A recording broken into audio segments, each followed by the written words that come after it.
All right, you want to live in a beautiful home, but how about this? No rent, no mortgage. Well, no problem. That seems to be the case for a Mount Juliet man living in a $500,000 home without paying a dime. So how can someone get away with being a squatter? News Channel 5 investigative reporter Ben Hall went to find out. We want to talk to you about why you're in this house. I want to talk to you about getting out of here. How's that? Does that work with you? Get that out of my face. Don't touch the camera. Jude Piskey didn't want to talk about why he's been squatting in this Mount Juliet home for more than 2 years. The bank You don't have a I don't give a bank says you don't have a right to You know what I got to say? When did you move in? Don't matter. None of your business. Our investigation found that Piskey moved into the home more than 2 years ago, despite having no legal claim to the property. The banks that had foreclosed on the previous owners essentially forgot about it, allowing it to sit empty for years. This video home tour shows what the luxury log cabin used to look like.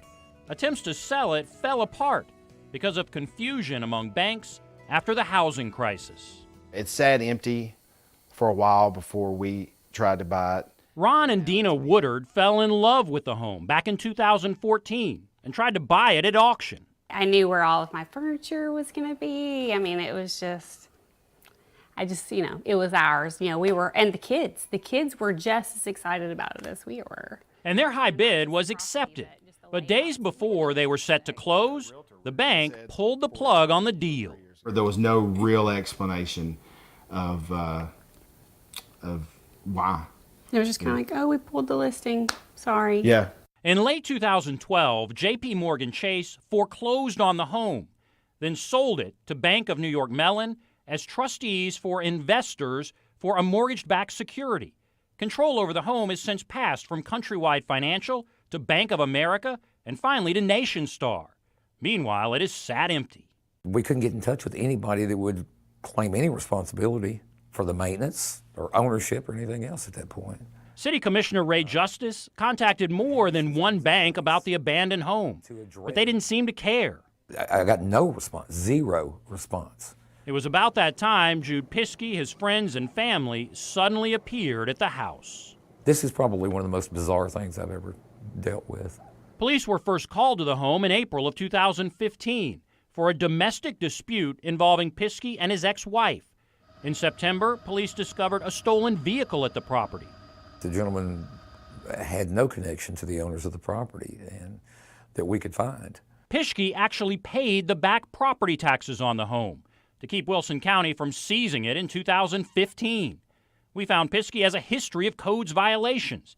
In 2008, he illegally moved the home to a piece of land near Hermitage, forcing Davidson County officials to condemn the home. This is just nuts. Justice says he fields weekly complaints from his constituents about the number of cars and junk being stored at the log cabin. Are you gaming the system? No, man. I'm running for Congress. NationStar Bank finally sent us a statement saying, "We greatly appreciate that you brought this to our attention," and went on to say, "We are moving quickly to evict the home of its current residents so the home can be prepared for sale." All I can do is applaud Channel 5 News. Thank you for actually going an extra mile and helping us get this taken care of. But as we discovered, getting Piskey to leave may not be easy. This is not your property. The bank says you have no right to be here. As Piskey walked to his truck, we didn't realize what was about to happen. Let me see here. What would you like to get you with?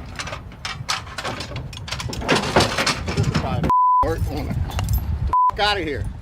All right. Go, God. We're backing up. No, leave, God. We're leaving right now. Don't hit. We're leaving right now.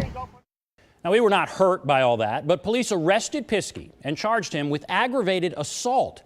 He bonded out and still lives in the house. We'll keep watching to see if the bank actually gets him out of the home.